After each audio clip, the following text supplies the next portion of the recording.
There's not one guy, one person in the history of this program that's bigger than the program. And welcome into Program Guys Podcast. This is episode 99. Can you believe it? Almost to 100 episodes. Who would have thought we'd still be here? But we're still rocking and rolling. I'm your host tonight, Matthew Gann, along with Patrick Hertz, Ryan Tyson, and Mark Hall. No Mason Prince out today.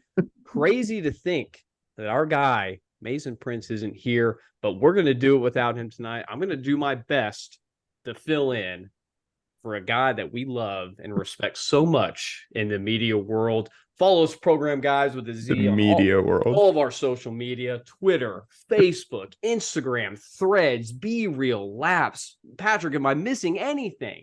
TikTok, YouTube. We're almost to 1,900 subscribers. If you are listening to this right now on Thursday, November 30th, give us a like. Give us a subscribe. We are so close to 1,900, looking to get 1,900 subscribers by the end of the year. Give us a big old Christmas present with 1,900 people subscribe to the podcast. Make sure to follow us all on the social media. Guys, how are we feeling tonight after Thanksgiving? Are we stuffed like a turkey? Have we sweated it all out? How are we feeling? I did go on a run. I felt a little fat, but I've been sick, so I haven't been running as much as I would like to. Good what about excuse. you guys? Good excuse. Mark Tyson, how you feeling? Yeah, I feel fine. It's after Thanksgiving. Okay, well, typically, and I watched the Not other giving you a episodes, lot. you always say you're feeling good, so that's a little bit off than usual. Mark Hall, let's hear it. Yeah, I was mostly good, but I really hate how good you were at the intro. Yeah, he was really And good at it. That's It really was really unfortunate. good, and it's just Giving you your flowers. It's really frustrating. Yeah, it's just a little much. I'll tell you that. But can't wait to get in. We got a lot to cover today. I mean, I'm looking at this outline and I'm thinking to myself, how are we going to squeeze this in an hour? I have no idea. But let's jump right in. Not by this. That's right. Let's jump right in. The first thing, just to have fun with episode 99. Everyone's posting on social media. Okay, it's that time of the year. He's the host. Let's so he get can it do this. over with. Let's talk about your top 5 artists for your Spotify wrapped up. Patrick, love to hear quickly your top 5. Yeah, and just so everyone knows, Spotify gathers the data of the music you listen to throughout the year, and then they rank your top most songs, the most songs you've listened to, the artists you've listened to the most, et cetera, et cetera, et cetera. My top artists are Zach Bryan, hashtag shout out to Tulsa, Tyler Childers, Noah Kahan, Morgan Wallen, and Quinn 92. A lot of country music. Love to hear it. Mark, let's go with you next because Ryan's going to have some outworldly. I really am not. Hold like, on. You guys I don't know how you guys to- are going to I know who can't- they are. Also, I don't know how Okay, to I'll go. hey, So, can we say go. can we say the minutes? I got 60,000 minutes, so that's Oh, 42 I don't- days of listening. I don't know what mine 68,000. is. Jeez. What? All right, Tyson. 68. Let's hear it, Tyson. Top 5. I got Churches, Turnpike Troubadours, Noah Kahan, Quinn 92, and Oh Wonder. All right. Knew the first 2, not the next 3. Congratulations. Mark Hall, what do you got for us? Okay, I'll go real quick. My top 5 artists, Morgan Wallen, Jordan I disconnected Davis, from the y'all. Hold Chainsmokers, Michael Tenpenny, and Loud Luxury. I'm all about country phone's already and going. EDM music. A lot of EDM is when I'm working out, so that's why I get a lot of my minutes. Got to keep the juices flowing when you're moving those calves. You know what I'm That's right. saying? Mark, anything from you before we move on? Because again, we got a lot to cover today. He said he disconnected from us, so let's just go ahead and Hold on, move Sounds good. I'm back. I just Okay. had you come through my computer instead because I lost it. All right, I listened to 18,000 minutes Nice. and 381 artists, and Drake was number 1. Yeah, Of that course. sounds Certainly, I'm a surprising. 2% fan, Ooh. and that Don't be feels surprised. wrong, man. I only Come on. listened to Ooh. 18,000 minutes.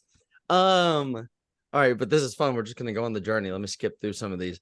Oh, here we go. 1 Drake, 2 Lil Wayne, 3, 4 Jay-Z. Who's 5 3? Eminem. Who is 3? Well, it's just like let's all take a guess. I have think Taylor Swift. I think it's Taylor Swift. Because Matt, that's who everybody's is. No, I think it's Taylor Swift. Easy. I'm sure Cassie and you you're both use it. all wrong. I would be Damn totally it. fine saying it's Taylor Swift. Oh, then it must be so much worse. What is it? It's a rapper. Oh, Is it That Kanye? doesn't surprise me. Yeah, it's Kanye. it's Yeah, Kanye. okay. That's not bad. I mean, He's a crazy person, but his Anyways, music what I is- will I've say noticed? about You know all what right. I've noticed? Hold on, Matt, real fast. Like other canceled artists are like really canceled. You don't hear R. Kelly when you're out in public. No. Kanye, you still hear when you're out in public. So Yeah. somewhere along the line, people have made decisions about that. That like, you know, it's something. It's something. It really is. But I His didn't feel music good about rocks. just talking about it, you know. So it's crazy. Anyway, so what I'll say about Spotify Wrapped is I was only in the top 8 of Program Guys listeners. So thank you if you are listening right now. I listened to the Program Guys over 2,000 minutes. That's about 33 episodes of watching and hearing myself and Nice. the guys It's so vain of you. and you guys who are there's 7% more people who have listened more than me. So thank you. We thank you a lot. We Matt, let's get absolutely. everyone. If you're somehow like if you're a Spotify listener, send us your Wrapped if it includes us. We want that. That's so fun. Yeah, That is And- really include it, fun. include it down in the comments. Also, your top 5 artists for the year. Put it down in the comments. Exactly. Love to see exactly what everyone, all the Program Guy listeners are going to. If you're still listening 10 minutes in, You're awesome. we've got a lot of stuff to get into. Let's get to the first main topic, which broke live during the post-game pod this past weekend. Jeff Lebby gone as the offensive coordinator for Oklahoma football, heading to the Mississippi State Bulldogs. Clink clack goes the cowbell. Quick thoughts go around the horn, Patrick. Yeah, I mean, I think it was not a win-win for both parties, but definitely a win for Jeff. And Oklahoma landed in a good spot at 2, I believe. We'll get to that in a bit, but very happy for Jeff Lebby and thank him for all the great work he did for OU. Yeah, and rumor has it some of the staffers will be going with them: Tanner Schaefer, Phil Loyholt, Mike Holchek, and Benton Doobie. Any of those names or just any comments on Levy's departure, Tyson or Mark? This might be terrible, but I don't know any of these people. You should know at least one of them. You know Phil. You definitely Yeah. know Phil Loadholt. You absolutely do. They're not- Tanner Schaefer is a backup, former backup quarterback who's been on staff for a little while. To my knowledge, only Holacek has actually accepted a job so far. But I do think that you're right, and whatever the reporting around this is probably right. That those guys, they're going to get raises. They're going to get promotions. They're going to have better jobs if they leave. And as for Lebby gone, I feel better about it now than I did the other day, because I feel better about Seth Littrell than I did the other day, if that makes sense. And that's what we Kind of call a great segue to who's going to fill the void for now that Lebby is gone. Seth Littrell and Joe Finley named co-offensive coordinators. Seems like Seth Littrell is the official offensive coordinator and Joe Finley is the co. What do you guys think about this move? And I mean, Patrick, you called it. I mean, Patrick knows football. Hey. Play the clip if we can get it. But you called it, Patrick. If Your we thoughts can on it? get it. I don't think that's the last time we'll be talking about me calling it correctly this podcast. So I can't wait for you to continuously say that, Matt. I am so happy for Seth Littrell. Look at that cheek. That guy is the kind of guy who stomps on players' throats and defenses' throats. His play calling is unique. It's going to be cool. I think the chemistry in the room will continue to grow. Happy for Joe Finley as well. I think a lot of us initially thought it'd be Seth and Emmett Jones. Seems from like reports we're taking care of Emmett Jones, and that's going to be fine as well. So happy for both Joe and Seth. It'll be really good, and also happy that we kept this decision internally, didn't hire externally. I think that's good for the growth program and the culture we are building. Yeah, it's a very good point. And I know reading over Seth Littrell's resume, everywhere he's gone to be the offensive coordinator, when it starts the year before he got there and 1 to 2 years later after he's been implemented in the offenses, they've only increased and been top 10 offenses in point per game. So hopefully we can continue to see that. He's got a lot of skill positions or skill players to work with that are coming in to the first year of the SEC. Mark, what do you think about this move?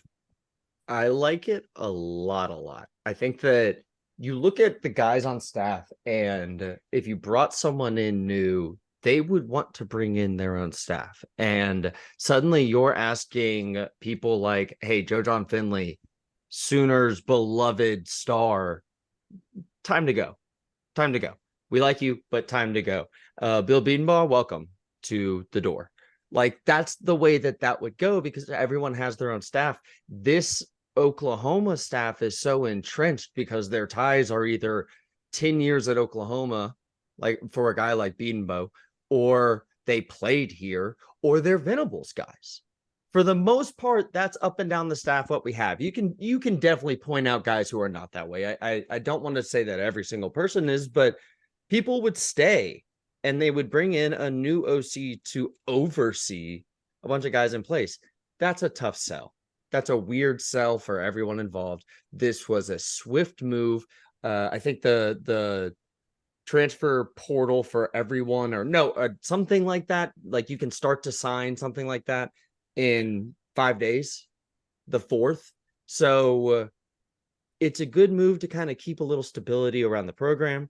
Seth is obviously someone who is going to be on head coaching search lists moving forward after this season, but that's part of why you have Joe John in place right now, is he doesn't have to call plays yet. He can kind of be a part of it with Seth this year and take the reins whenever it's time to. I think it's an A+ move. Ryan, what do you think? Yeah, I think I agree with everything that both of you have said around it. The biggest point, and the reason I like this so much, and the reason I don't have an issue at all with the co-offensive coordinators, I've seen some people be like, you need one coach, you need one offensive coordinator, you don't need two.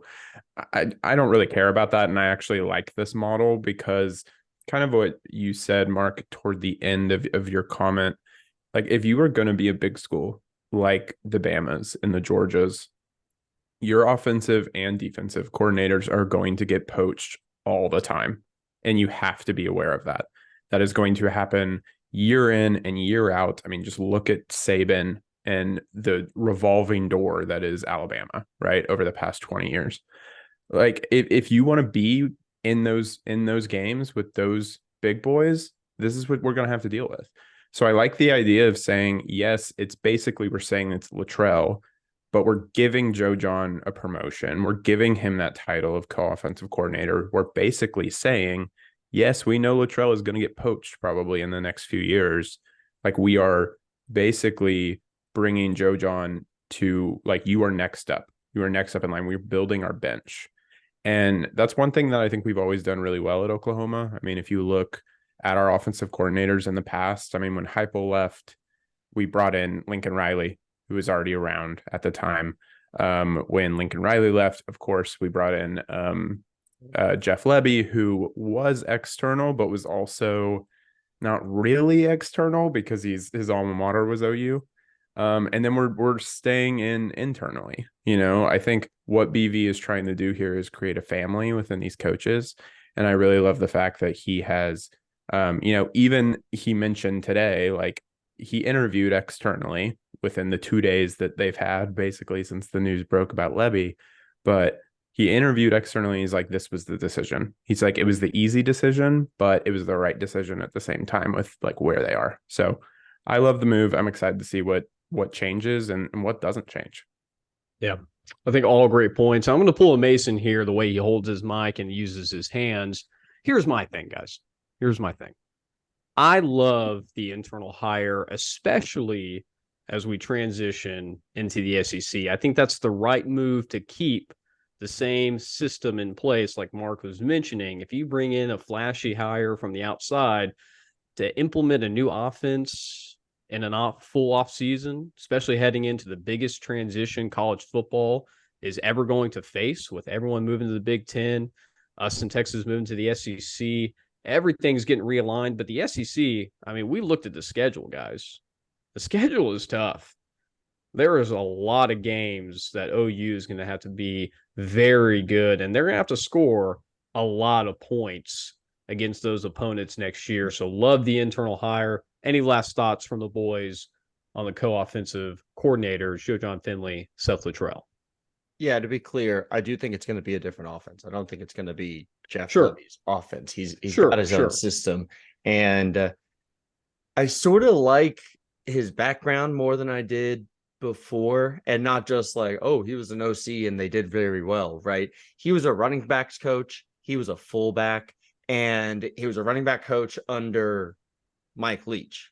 And so that's just like a fun mix of influences that I think are going to sort of color the way he calls games. And hopefully from, the way I've heard him spoken about, right, there will be a little bit more scheme to it, a little bit more strategy, a little bit more rhythm, a little bit more, what do we keep? Situational play calling, baby.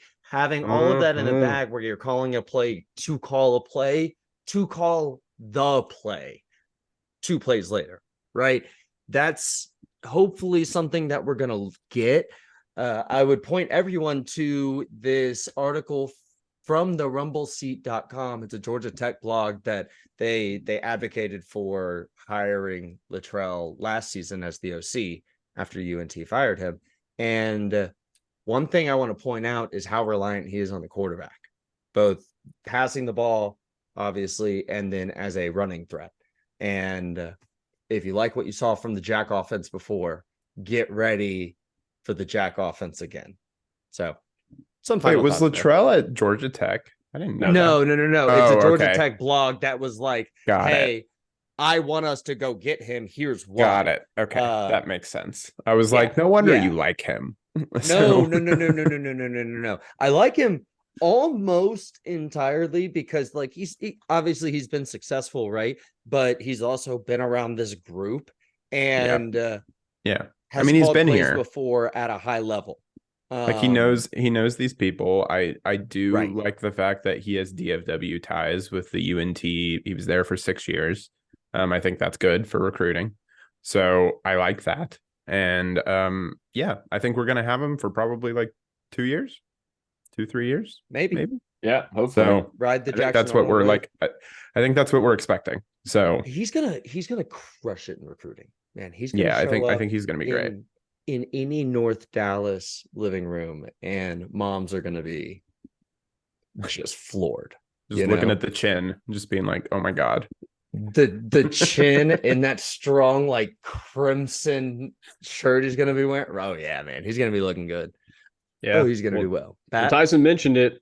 The blue blood programs, Alabama, Georgia, these schools, everyone's going to be poaching the offensive and defensive coordinator. If you look at the resume for Oklahoma offensive coordinators, they've all gotten head coaching jobs, and Seth Littrell could be the next one in the next few years, especially heading in the SEC. So we will see how that all plays out. A couple Sooners on the all Big 12 teams. First team is Dylan Gabriel, Billy Bowman, Stutz, and Drake Stoops. Second team is Ethan Downs and Andrew Rame. Do we feel pretty good about this list? Any snubs? Or how do we feel about the first and second team nominations here?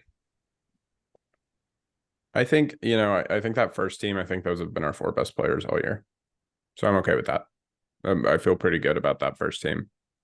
I think if Peyton Bowen didn't get hurt, you could make a case for him in the second team, but he got hurt. So, I think I'm good with those 6. I mean, we had one on the preseason, right? It was only Ethan Downs, Ethan right? Downs. Ethan Downs. Mm-hmm. So, I think it looks good to me. I don't really have any omissions in my mind that come like right off the top of my head. I don't either. All right. Okay, so Tyler Guyton should be here. He didn't play the end of the year. Like they pulled him. That's true. Danny Stutzman also didn't play for a couple of games. That's a case. It's absences are absences. Absences are absences. And he played well. He was our best offensive lineman for stretches of the season. Here's another thing. How many touchdowns does Nick Anderson have to score? But he got his own. I understand he came like on from thing. like the half of the year. Sure. I think that's the best argument is Nick Anderson. Totally. Yeah. How many touchdowns he's got to score? Yeah. Because they gave Xavier Worthy like 3 of the positions. Yeah. What are we doing here? So obviously he's incredible. Spread the wealth. Yeah. Did he get the most touchdowns? No. Did he get more receiving yards? No. I don't know actually, but probably. I don't know where these numbers off the top. I of my think head. Worthies were around like 800 something yards because they were right around what Stoops were. Yeah. Very Was anyone identical. else right about their Big 12 newcomer? Because AD Mitchell was mine and he won it. Good That was flex. Like +2,000 odds. Mark Yeah, Hall. you're Any other welcome. comments on What I first got. and second team? I got really nothing here. I'm not really surprised about the first team. Maybe thought some other defensive player deserved, maybe Woody Washington as well. But this list doesn't really surprise me too much from that standpoint. But obviously, congratulations, well earned. Mark, any last thoughts? Just really glad that Dylan won it over Quinn Ewers. Yeah. Absolutely. Yeah, Absolutely. Yeah, Boomer he sooner. deserves it. Definitely deserves it. Moving on. Now it is officially bowl season. The last game of the regular season is over, beating TCU in a basketball scoring fashion. OU currently projected to be in the Alamo Bowl or perhaps a New Year's Six Bowl if things turn out in the conference championship games. What do we think about the Alamo Bowl? Potentially either Arizona. I've always seen a New Year's Six Bowl against possibly Tulane, maybe Alabama, depending on how things work out. How are we feeling about upcoming bowl season? I think Arizona could be fun because it'd be a shootout. Like, let's see if Seth Littrell can get into a shootout because their defense isn't going to stop our offense. And the way our defense has been playing, I don't know if we would stop their offense either. In general, Arizona's not a fun matchup, though. I would rather play a bigger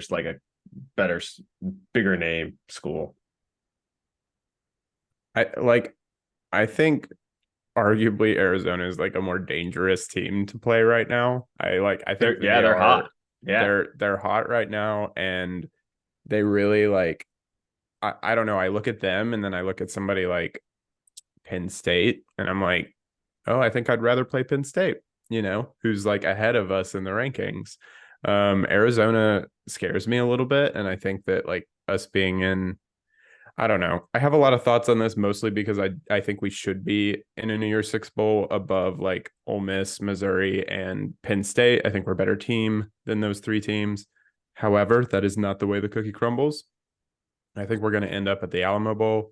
The only reason that we probably wouldn't is if Florida State loses, Texas goes in, and then they pull somebody in from the Big 12. Would be my only thought that we get into a New Year's Six. So. Yeah. And I can't root for that. So that's fine. I requested the Alamo Bowl ticket. We'll go hit up the Riverwalk, have a great time. I haven't been to Alamo. I haven't been to San Antonio since like becoming of age. So dude, San Antonio's great. Yeah. San Antonio's yeah. awesome. You guys can go to the Alamo together. I won't be there. The actual Alamo, sure, I guess. The real question I don't know is- that I'll spend much time there. I've real been question to is- it before. I don't know that I need to be Pat, drinking age to enjoy what the Alamo has to just stay offer, on the Pat. Riverwalk, man. Yeah. Questions to the Well, I don't know group. about staying. Question of the group: who remembers the Alamo? Patrick, what happened at the Alamo? We don't need to get into that. I know I took Texas Sounds history good. twice because I mean, you're from Houston.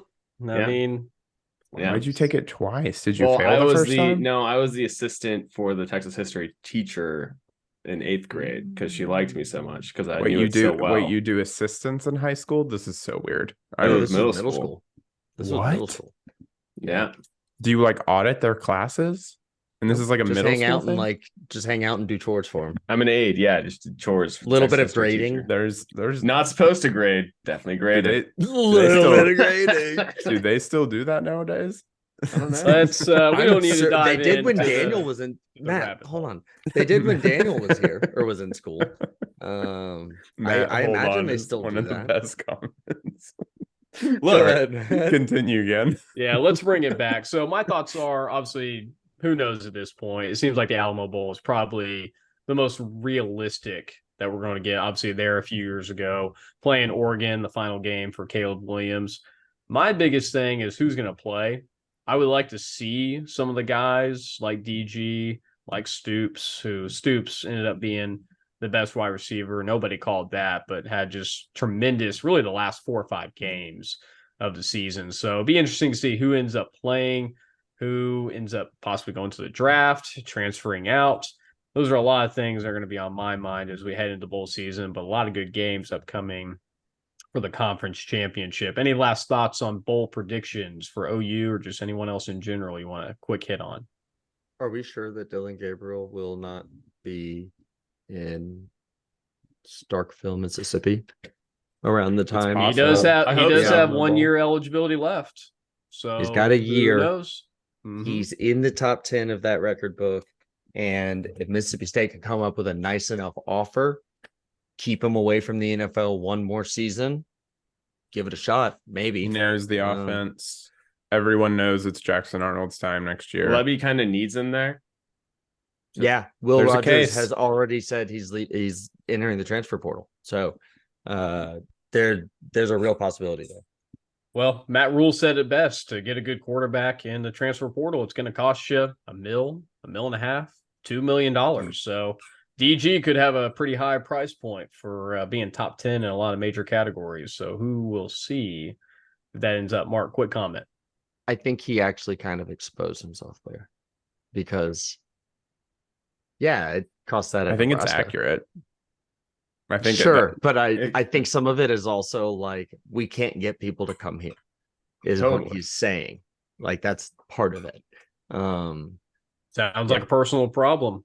That sounds like a personal bing. problem. Moving on be to broke, schedule. bitch. I talked about it a little bit earlier. Spring game, April 20th. And then 2 dates came about. Our first home SEC game against Tennessee, Patrick's Volunteers, September 21st. And then Alabama coming in towards the end of the year, November 23rd. What do we think about these 2 games? To clarify, all of this is 2024.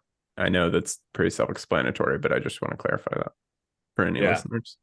I'll be rolling in with a big Tennessee crew, leading them in red. It'll be a lot of fun. I think we have a good amount of games before that first home Tennessee game that Tennessee doesn't have a chance against us. I'm a big Nico guy. I don't think Nico is going to be better than Jackson Arnold in their first SEC starts. And then Alabama late in the year, man, that game's either going to matter a ton or it's not really going to matter at all. And I hope it matters a ton. Championship November. That's a big game to play at the end with a lot of things on the line. Tyson, thoughts? Yeah, I'm interested that the Tennessee game is a home game, which means the first 4 games are at home next year. Great point. Pretty much all of September, except for they'll probably have one on the 28th that will be somewhere else. But 4 out of 5 at home, 4 to start. First SEC game ever is at home against Tennessee, who we've played before in the SEC. I think it's going to be a lot of fun. I'm excited. I'm hoping that our fan base is ready to ramp up the rowdiness a little bit. Or this is going to be a really long year. I'm not terrified, but I'm close to terrified about what those Bama fans are going to do coming in late November into Norman because there's going to be a lot of them and they are going to be, I don't know, just crazy. So I'm excited. I think like this is what we've wanted. This is what we wanted for a long time. And I think showing these dates on the schedule just makes it a bit more real than it feels like right at this moment. It's coming. It's coming. Mark, 30 seconds. Go ahead. Cute. Yeah, I'm gonna hit on the one that you guys just sort of ignored. I'm not sure Brent Venables is ready for what the stadium is gonna smell like on April 20th, 2024, when the spring game goes off. I just think that I'm sure he has no idea what the cultural relevance of the date is and is just gonna be shook. I truly think like it's gonna happen. The student section, like we roll out for spring games, right? And they can't get all of you. So I think it's gonna be a blast. I think that's such a fun day to have that game, and players can go home, rest their own way. It's a really cool, day to do things. I do have a question. Have they ever released the spring game date this early? I feel like it's early. Seems very early. Don't they usually do it in like February? Or am I dreaming? I don't think it's now. Yeah, It it's usually it later. seems like it's at least like January, right? We get into the year. Yeah, we're not even in December yet. Yeah, So- according to SEC guidelines, all games, whether they're spring game or not, has to be done by Christmas of the prior year. So this is right on schedule by SEC guidelines. Wait, is that real? Can Nah, someone fact Ryan. check this? I like Ryan. it's Go ahead and check it out on the sec.gov website. That's where you can find .gov. all of your so information. annoying. My thoughts here, going back to Mason Prince, Literally. and being from the other Norman, SEC. my really quick thoughts on this is I'm not sure Norman has the infrastructure to handle SEC folks coming in town, because these schools, Tennessee, Alabama, Georgia's. I mean, all these schools show out. LSU, they are going to show up in Norman, and I'm not sure if Norman is going to be able to take advantage, because there's just not that many places to stay. And again, listen, I grew up there. I know that town inside and out. And there's not enough hotels. There's not enough to do. People are going to have to stay a little bit more north towards more Oklahoma City, those areas. And Norman's just not going to benefit from what the SEC is going to bring. And I'm really hoping the Norman crowd and people can get up at 11 o'clock or get up at 2 o'clock, whenever the games are. They are going to have to be loud, because these teams are going to have 8,000 to 10,000 people visitors. If they're louder than our home crowd, that's what I'm really afraid of, is that we're going to have to use, certain signals for a home game because our crowd is not good enough. So we're really going to have to ramp it up, and I'm not sure if Norman has the ability right now. Again, hopefully I'm wrong. I know they're continuing to build and do those things, but I think they're a long way off from being a true SEC infrastructure type. And again, a lot of money's going into it. Not sure if anyone has quick thoughts on that. I mean, yeah, as if we start losing games, then winning games will mean more to the crowd than it has in the past. And hopefully we take being a fan more serious and more rowdy, because right now we're spoiled AF. We win at least 10 games a season and we expect to win. So we're not going to go scream a little extra. But look, we've got 5 potential losses on our schedule next year. And so Maybe the win's more. going to have to win more, and you're going to have to yell more. Maybe more. You tell them, Pat. As you look at the schedule and who's coming to town, I mean, every game is going to be the Ohio State coming to town weekend. Like a dog The fight. Tennessee coming to town weekend. Yeah, and I mean a dog fight at freaking Campus Corner, because there is not space. The whole street is going to be packed full of human beings who can't get into bars, because the bars don't have the square footage to support all the people that are going to be there. There's too much shitty boutique action going on at Campus Corner. To Matt's point, put that shit north. Put that shit, make more kind of the shopping area or that Target shopping center thing, and put hotels, put bars, put restaurants that double as bars in Campus Corner. Just build it out. You have to. You really have to, because there isn't going to be another spot to support that many human beings, and it's going to be every weekend now. Yep. Every single weekend, I guess everyone's going to hang out in the 2-story canes. Am I right? Because that's what you need on a college campus, a 2-story The cane. second story is actually a Canes. I believe so. Like the second story is just like more seating for the Canes. Yeah. Tyson, quick thought. No, I was just going to say I'm extremely jealous of incoming freshmen at OU this year who get to go through an entire college experience in the SEC. That sounds like a lot of fun. A pretty phenomenal time. A year from now, OU, Texas, going to the SEC. Mark, I'm going to let you handle this next part here. Some recruiting news. Mark, if you want to go ahead and hit on some of the 2 biggest recruiting Oh yeah, that just transpired. I got this. Dozie Ezekama, he is a 2024 receiver, so he was slated to join the Sooners either in the spring or in the summer after that. He decommitted shortly after Lebby left OU. We sort of expected, and I even speculated that we would maybe lose a receiver or two. That seemed like a position where now we know we have some young blood that is pretty talented in Nick Anderson, Jaden Gibson. We've got Andrell Anthony, who's probably coming back. Jaleel Farouk is probably coming back.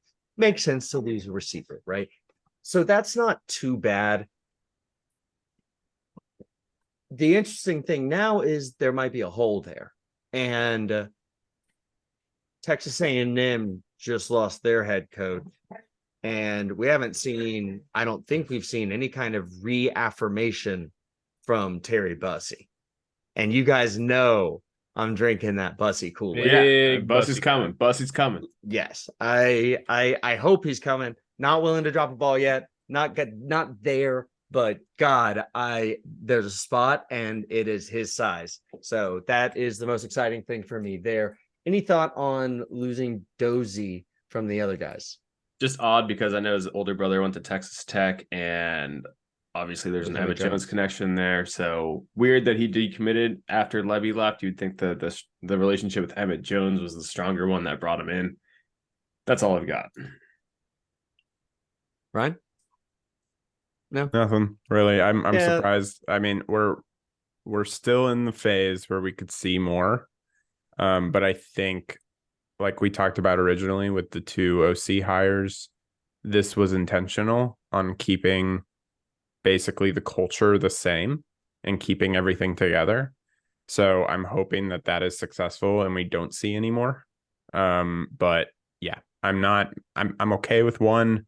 Hopefully we're not going to see a lot more. But sometimes that stuff happens with coach changes, and there's nothing you can do about it. Yeah, I think it's pretty natural. The next little bit of news is that Grant Bricks, the long recruited tackle prospect out of Kansas, is that right? Nebraska. Iowa? That's why he went to Nebraska. He's Nebraska. He's from Iowa. Let me. I'll double check this. Go ahead, though, Mark. Yeah, so he is legitimately like a top 100, top 150 kind of offensive tackle prospect. Iowa. And there's Iowa. Ton of balls out there for his commitment to Oklahoma. And for a long time, it did seem like that was the wave, but he was just sort of slow playing it. And turns out, man, he just had some sort of connection with Nebraska. And that's no big problem for me. We got some pretty good freaking guys in the offensive tackle room. And while that would have been nice to add to, I am not worried about it. I think Daniel Akinkumi is going to be fantastic. I think he's a guy who's underplayed, underscouted, undercoached at this point. He's raw coming in, and he's not the only one. So I think we're going to be all right with missing out on this one. Any thoughts on Grant Bricks, guys? No, I know. Big loss. It's like he was just really heavily recruited. Like you could tell. Like people were covering him. All the sports beats guys were covering him. They would travel to Iowa to see him all the time. He was around just like on Twitter and stuff like that. So it was a little strange, but these things happen. So yeah, I think you just push forward with what you got. The fact that the freaking park the truck outside the high school thing worked, that is... Patrick, go ahead. Yeah, Matt Rule's like, oh, this is a great idea. So and it worked. Yeah, it worked. That's exactly what he sounds like too. Exactly. Hey, what he sounds you're a guy that you're a guy that's riding with Matt Rule over Brent Venables. I need to know. Look at the last did he watch Nebraska this year? Nebraska. And look at the last 20 years of Oklahoma. And then look at these two coaches. No way. Matt Rule's just like, hey, did you see us in the 90s? Because Nebraska in the 90s, remember my 30 years ago. Remember them? Hey, they scored 10 points against a pretty good Iowa defense in that loss. So give some credit where credit is due. Appreciate the insights on that, Mark. Patrick, I'm going to give it over to you for comment of the week. Go ahead and give our comment Comment What of the did it week say? by Ovaltine Jenkins 742-826. As we all know, there was some Ovaltine. regression. Yep. As we all know, there's some regression in the linebacker room and in the defense towards the end of the year. And Ovaltine said, I think the problems with the linebacker might just be that they moved everyone around when Danny came back and they benched Kanik. They put Danny in Kanik's spot instead of putting Kip there and moved Kip over. Everything has felt off since then, etc., etc. Good comment. Wanted to point it out. It's something we talked about as well. Any thoughts there, guys, or just gonna leave it there? Yeah, I agree. I think when Danny got hurt, came back for he was out for the Kansas game, correct? Whatever game he did come back from, the shifting of the linebackers just never felt right. Even though we do have high expectations for Kip and the linebacker room in total. I mean, this is BV's bread and butter. This is what he's known for. Everywhere at Clemson, he had good linebacker play, and it really just deteriorated over the season. Obviously, with Danny's injury, I think that was kind of the straw that broke the camel's back per se, and it just never really figured it out. I think Kip Lewis is still undersized for being a linebacker position. Hopefully in the offseason, Smitty can turn that around, but he's a redshirt freshman, right? He's still got a lot of growth into his body, but they got to figure out this is a core position for BV, and there's a lot of talent in that room. They've got to figure it out when you get to the SEC, because that's the best. I mean, all these teams that we're going to play have really good linebacker play, and we'll have to see what Danny ends up doing. But this linebacker core has got to figure it out. Yeah. So they did play more poorly, and I think that is a part of it, right? It's something I mentioned against, I think, BYU, is suddenly Danny's playing the mic because Kip is playing Will, and Danny is overrunning the strong side. And I think the way that I said it is Kip is on his backside. Bada bing. Bada boom. We were just bad. Like, we were just bad at linebacker towards the end of the year. And I think that is a part of it for sure. And I also think they just have to be better. Like, you just have to be better. Could you imagine if the holes that were available against BYU or Oklahoma State, think about that game, against the SEC teams we're going to play? The touchdown. Billy Bowman can't tackle every single person on every single play, man. So, yeah, that's got to get a lot better. I expect it to be improved by, by the bowl game, like by the Alamo Bowl game. So, I think we've got the talent, we've got the coaching, but it fell apart towards the end of the year there. Tyson, any last second thoughts before we move on? You guys covered everything. Perfect. I wasn't going to give you any time anyways. All right. Since it is the end of the season, wanted to go over from our first pod before the first game. We gave some predictions for the year. And I know Patrick's head is just going to freaking explode. This is crazy. This is nuts. So, Patrick, we're going to leave you last because we got to save the best for last. You are so handsome with that haircut. If you're not watching on YouTube, please do, because this guy, let me tell you something. Good. So we're going to go ahead and start with Mark. Mark's predictions before the beginning of the season were 11-1 overall record. Billy Bowen, Peyton Bowen. Hey, how about we all just say our own? Yeah, sure, Mark. Go ahead, man. Fun. Hey, you're the host. Go ahead. Hey, go ahead. No, I'm not. But so I predicted we would go 11-1. I was wrong, and I overshot it. I thought we would lose to Texas. Instead, we beat Texas and lost to two inferior teams. Very frustrating. And then the first one, isn't the first one the spring prediction? And then after that is like before the season. I mixed them up, but they're both there. In some way, we predicted these things. I said that Peyton Bowen would lead the team in turnovers and that Dasan McCullough would be newcomer of the year. Neither of those happened. I was wrong. 0-3. All right, Tyson, go ahead. All right, so I said 10-2. Correct. It's my one. That's correct. My second one was 50 sacks, guys. We ended with 19, which is close. And don't break. And don't break. I think we had 20 something last year, like close to 30. I think we had more last year. Oh, that's rough. Which is such a weird thing to think about because the first half of the year we were crushing. the defensive game, but our sacks, our pressure was never there this year. Never really was. And then another L that I'm going to take, a big L on this one, is that DG is benched for Jackson Arnold, which DG just had the best year of his career and told all the haters, including me, to eat crow. So here I am eating crow. I love you, DG. I'm really glad you had a good year. And that he did. That So he good. did. And One I'll go of ahead and three, go- though, baby. I'll go ahead and go next. I was also 0 for 3 with Mark. Wham, wham, wham. I said we'd be 9-3, which we came close. We came close to Jaleel to have 1,260 catches and 10 touchdowns. He was not even remotely close. The number one on our team ended up being Drake Stoops, who got relatively close to those numbers, catches and TDs wise, but not yards. How So many? wrong Do you there. know how many yards Jaleel got? I think you just need to say it. I had to say the sacks total. So Yeah, I have it pulled up. Give me a second. This is prediction was bad. 1,200. Yeah, He had he got 607. half of that. He had 600 and only 2 touchdowns. So but that's why it's a prediction in the first place, and they're outlandish, right? We got to Yeah, have some fun with it. Why of make course. realistic predictions like Patrick did, which we'll hear in a second?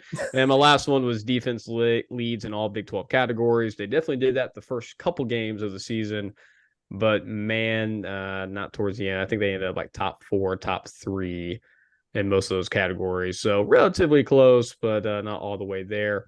Patrick, I'm going to go ahead and give you your flowers. This is probably the most remarkable streak. You might have to go to Vegas with some of these predictions because you might be Patrick Nostradamus Hertzberger. Patrick, go ahead. Yeah, if you're not liked and subscribed now, please do so because I will tell you what's coming. It's not even insider information. I just really know. hate I this just so know. much. I said Oklahoma would go 10-2. I said we would beat Texas, and I said Gavin Sawchuk would be RB1 heading into the year. Those were my 3 bold predictions prior to the year, and I was correct. I was also correct back last December when Seth Littrell got fired, and I said we were going to hire him as our offensive coordinator. The when second Chubby time left. you've mentioned that, Here we go. got it. I was That wrong one's though after more spring impressive. game. After the spring game, I was really high on all the freshmen, and I did say we would have 5 starting freshmen by the end of the season. We only had 3: Caden Green, Gavin Sawchuk, and Nick Anderson started the last game against TCU. Are we counting Gavin? You're Sure. counting Gavin. I'm counting I redshirt wouldn't freshmen. count Gavin, but In okay. no world. What do you he's been Look with at the that program smile. for 2 Look at the years. smile. Yeah, that's You probably he's should. like, oh, it's the same thing. Probably shouldn't have mentioned that one. Mason, or Yeah. did you have Masons by chance, or have it pulled up real quick? You have it or no? If not, we can just leave it out. I'm sure he was wrong on all 3. I think I remember it was I've that got it. Tua Tagovailoa would be the MVP this Nah. year. And Oh. hey man, he's not on a bad track. Matt, go Mason's ahead. is funny. Go ahead. Mason predicted 10-2 as well, but he said Jaron Kanik would be the best linebacker on the team. Oh yeah, I remember. Again, hot takes. Yeah. Played okay, we had and fun. then dropped off a cliff. We're gonna do this again. Yeah, we are going to do it And we're again. all going to be wrong again, except Patrick. Yeah. Apparently, Wait, was that all Mason had? Yeah. I don't. Maybe he was on the post I spring think game. he did miss one. Yeah. Yeah. I think he Picks did, out. but we're going to go ahead and move on to Circle the Wagons. Man, I'm hosting and I get to do my own segment. This is a 2-for-1 That's the dream. special. Here we go real quick. Volleyball ended their season 11-17, lost to Texas Tech and Lubbock, but did finish the season with a win at home against the West Virginia Lady Mountaineers. Got to talk about the 2 main sports. There's really not a whole lot going on in OU athletics as of right now, but got to talk about the basketball teams. OU women's basketball started off strong, going 5-0, competed in an invitational, lost back-to-back games against Princeton and Tennessee, who are now ranked in the top 20, I might say. OU has been knocked out. I'm sure they will find their way back in. This is a young, early season. Jenny B has this team rolling, and they got a lot of good players on this team. So expect them to bounce back against Grambling at home this weekend. Moving on to men's basketball, who continues to stay hot. They are at a 6-0 start, just competed in the Radies Invitational in San Diego, California. They played Iowa in the first round, beating them 79-67. Then playing in the Invitational Championship against our nemesis, University of Southern Cal, beating them 72-70 with a last-second tip-in by Otega Owa to win the Invitational. Guys, I watched the game. Tyson, I know you watched it as well. What are your thoughts on what you saw in that game? Dude, it was exciting. It was like, you know how we feel about USC on this podcast. So it was just nice to not lose to that team. And I believe, correct me if I'm wrong, Gan, the men's basketball team is ranked number 25 and is the first time we have been ranked in the Moser era. That is correct. I said that right. Okay. That is correct. Yeah, Javen McCollum wins MVP, who went 8 for 15 for 17 points in that game. He is a transfer from Siena. And John Hughley, the third, I believe, or maybe the fourth, transfer from Pitt, currently shooting over 70% from the field. So a lot of transfers making some pretty big impacts, which, hey, we saw a lot of guys go out this offseason, but also had quite a few players coming in. So good to see some good impacts from those guys as they continue their undefeated streak. They will play this week against Arkansas Pine Bluff before taking on the Big East versus Big 12 showdown against the Providence. Patrick, what are they called? Yeah, I don't know. So disappointed. No. Tyson, Providence. Are they like the Knights? The Jackrabbits. No, the Frayers. Close. Well, I was close. Close. I was in the medieval times. Isn't that what that close, is? but no, not exactly. So that is Circle the deep dive? WaGanns. Guys, this has been an Friars, incredible post. A credible post. Boss? This has been an incredible time. It's been a great with all of you pause. tonight. As we wrap up here, remember to Imposting. follow us on our socials, all of that as well. Let's get Matt, are into you going to our post this episode at the end? MVPs. Let's start with you, Ryan, because I know you got a very, very sad one this week. Ryan, Yeah, I have an LVP, and that is the Minnesota Vikings for being the worst team in the NFL. No, I'm just kidding. But I got really upset watching this game on Monday. I hope no one else watched that ugly display of football. It was disgusting. I really hated it. They're bad. It's fine. LVP Minnesota Vikings. Keep it short, sweet, and simple. Patrick, off to you. Yeah, I'm going to go with a little bit of a controversial LVP, that being the Oklahoma social media team, Joe Stiglione and Joseph Haraz. All three of you, because you put out a statement for Caleb Williams when he left for USC, but didn't put out a statement for Jeff Lebby and everything he's done for the program. He saved our ass by coming in be the offensive coordinator. You didn't even put out a statement? That's ridiculous and pitiful of you. But I'm over it. BV put out a statement? Yeah, So, that's like, why he's not in there. He's not part of maybe the that LVP. was like, from the university per se. It wasn't. Oh. Guys, if you're still with us, post your comment. Is that controversial? I mean, that is a huge ordeal. Caleb Williams, Coach Lebby, that is pretty remarkable stuff. Mark, off to you before I round us out. Yeah, just real fast. One thing to both of you, actually. Hey, Ryan, only bet that I had on that game was I came in live and 2 drives before the Hawkinson touchdown. I bet there would be no touchdown. So that was sick. That was a lot of fun to quickly see. You got to see a 12-10 game with 1 touchdown. And I didn't. I'm yeah, so I turned it sorry. off after I'm so that sorry. touchdown. So, and then Patrick, great. Just really, do you expect the president of the university I'm pretty sure you did with Caleb. to pin a note for every assistant coach that leaves? We are the University of Oklahoma. That was The a very next OC different is thing. They set going a to precedent. leave. They That set was a a very precedent that was with a very Caleb. different thing with Don't Lincoln care. leaving and Caleb leaving. That was very different than what occurred. Patrick, you're so strong, but you have to remember like how bent over it felt like we were. Like he had us over a table, My correct. MVP is also an LVP. It's going to be former hero Ryan Shazier, and I'm not even going to get into it, but you guys Google it or Twitter search it and be faithful to your partners, everybody. Ooh. Okay, I'm not even sure what to say after that one. Might just have to A lot wrap of it up. LVPs. I'm just kidding. We have to talk about this. I was going to mention it earlier, but then I thought, let me save it till the end. Let me rile the boys up because this got me infuriated. And let me go back to Mason Prince's rant, okay, with your hands and everything.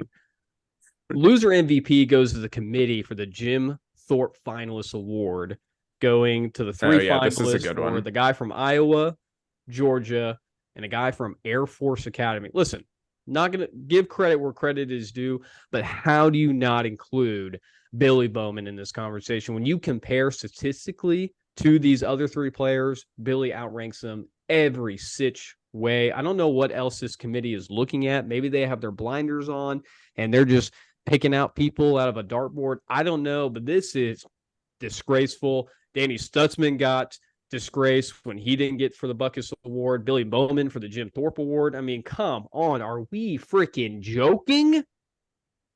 You best be, but they're not. This is ridiculous. LVP goes to whoever's on this committee because they are truly not smart or don't know enough football acumen or not watching Billy Bowman tape because he is truly the best player at his position. Quick thoughts from anybody. Love to hear what you guys think. It's not even like we're being poor little Sooner fans. Look at the statistics. He's like double their statistics in some categories. It's stupid. These guys were window shopping for candidates, and they just overlooked the best one. That's all it is. They're not watching all these games. They're not doing the work. There's no way you do the work and come to the conclusion that Billy Bowman shouldn't be on the list with those gentlemen. Good luck to all of them. My only comment is Billy needs to just come back next year and win it next year. So, love the comment. Ryan, have you contributed to the Crimson and Cream Collective? No comment. No comment. Well, we appreciate it, boys. Thank you so much for letting me host. I will probably never do this again. I'm sure Mason's going to watch this audition tape, listen to it, and think to himself, who let this guy in the building? Who let him on the pod? But if you're still listening, please feel free to subscribe to our YouTube. Follow us on all of our social media pages, Twitter, Facebook, Threads, Instagram, Be Real, all of those things. Again, still looking for 1,900 subscribers on our YouTube channel. If you're still listening, you're probably one of the people that's not subscribed. It is totally free. Please help us out. It helps out the program, helps out our content. We love to hear from you guys. Please comment below all the things that we talked about here today. We love to hear from it. Patrick, take us out. Keep pushing it, baby. Nice. 3, 2, 1. There's not one guy, one person in the history of this program that's bigger than the program. What's better than this? Guys being